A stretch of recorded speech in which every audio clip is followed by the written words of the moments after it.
Hey yo, what's up my hoopers? It's your boy Crunch Time back with another video, and today we're talking about the All-Star voting selections and, more specifically who I think should have made the All-Star game over, some other players. But before we get into that, I would like to remind y'all to subscribe and join the Crunch fam, man. We're on the road to 100 subs, so a subscription would definitely be appreciated. Let's see how quickly we can hit that mark, guys.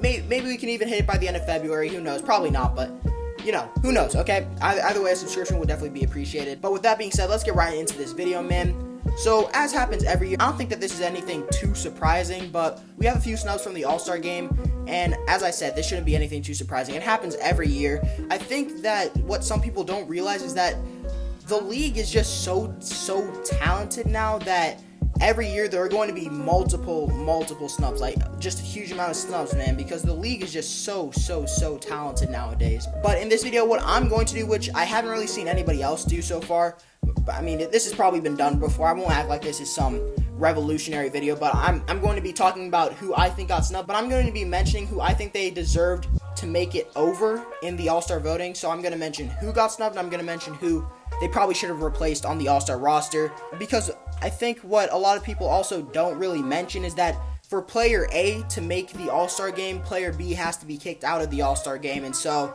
you can't really mention snubs without mentioning who you think they probably should have made it over. So for those of you who don't really know who the starters are or who need a quick refresher, I'm going to run through the starters and the subs real quick. So for the East All-Star starters, it's KD, Giannis Antetokounmpo, Bradley Beal, Joel Embiid, Kyrie Irving.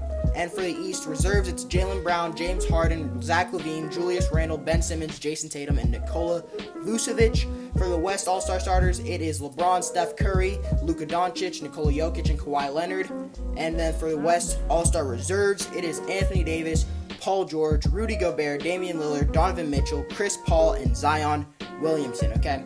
So, I mean, I would like to kind of start off this video first by congratulating everyone who really made the team, because although there are some people who I think should have probably made the team over them, at the end of the day, man, they made the All-Star team, right? They're all having amazing seasons in their own respective rights, so I still think they deserve a ton of credit. I don't want to really take away from that, but with that being said, the coaches did my boy D-Book so dirty, man. He's averaging 25, 4 and 4 on 50, 38, 85 splits, and the Suns are the 4 seed in a tough Western Conference, and he didn't make the All-Star team. Now, as for the 4 seed that the Suns are currently holding, I know CP3's impact has been huge on their organization. I know he's a very large part of why they're the 4 seed, but did he really deserve it over D-Book? I'm not even talking from a purely statistical standpoint, because I think Devin Booker's numbers are a bit better than CP3's, but CP3's never been a numbers guy. He's more of a winning player than a numbers guy, so I mean, I get that, but does he deserve to make it over Devin Booker? Personally, I don't think so. Personally, I think Devin Booker is the better player of the two at this point in their careers. So, personally, I just don't think that CP3 deserved to make it over Devin Booker. But to be fair, I haven't watched that many Suns games, and I don't really watch the Phoenix Suns that closely, so maybe I'm wrong. Suns fans, let me know what you think, because I just don't think CP3 deserved it over Devin Booker, even though CP3 is having a phenomenal season. Now, the next snub that I really want to talk about, and I think this one kind of hit close to home. This one kind of hurt, because it's my boy Trae Young, right? And I really like Trae Young as a player. He's my second favorite player in the league right now. I really like his play style, but I know a lot of people really don't like him, and I think that kind of played into why he was snubbed. But it's really weird to think about, because he was an All-Star last year, and his stats are almost identical to his stats last year. Now, granted, there were some injuries that kept some players out of the All-Star game, which also helped him make the team. But still, it's just kind of weird to think that he was an All-Star last year, and then he was just kicked out this year when his stats are basically identical. And also, for someone who is 10th in points per game and 3rd in assists per game, to not make the All-Star team is also really weird to me, right? Because that's just something that really I don't think should be happening, right? I think he definitely deserved the nod. Personally, who I think he should have made it over, I think he should have made it over Ben Simmons. And I know Ben Simmons is having a really solid season. He's been playing phenomenal so far. I think he's averaging the most points that I've seen him average over a long stretch of games. He's playing really well. He's kind of elevated his game closer to the All-Star break, which I think gave him the bit of boost that I think he needed to make it over a player like Trae Young. I just don't think he should have. I don't think he should have. But I get why he did, because considering reserves depend on coach voting, and coaches around the league generally just don't like the way Trae Young plays. You know, Steve Nash called him out for it earlier, how many fouls he was drawing and everything.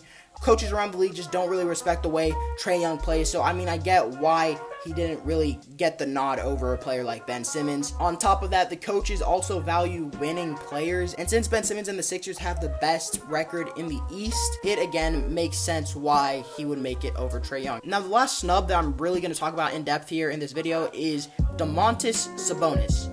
And this one, let me tell you, it makes no sense to me, because while other players, maybe there's like a case for someone to make it over the other person, and obviously that's still the case here, because I mean they're both really good players that are I guess they're pretty close, since one was snubbed and one made it. But in my opinion, I don't think it really should have been in question. How is Vucevic an all-star over Sabonis, man? They're averaging similar numbers, like very similar numbers, but the Pacers are the 4 seed while the Magic are the 12 seed. And again, I just mentioned the coaches value winning players. So for Sabonis not to make it is really appalling to me. And I know part of the reason the Magic aren't really that good are because of the injuries. You know, they lost a bunch of players to injuries.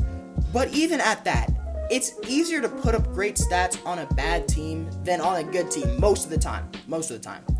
So for me, the fact that Sabonis is winning and he's putting up similar stats to Nikola Vucevic, arguably better stats than Nikola Vucevic, it just doesn't make any sense whatsoever that Vucevic got the nod over Sabonis. Maybe one of you can explain it to me. Maybe I'm missing something, but I don't understand why.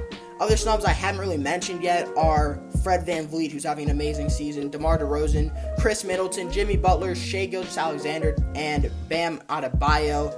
But for those players, I didn't really talk about them that in depth because I don't really know if they're bigger snubs than D-Book, Trae Young, and Domantas Sabonis personally.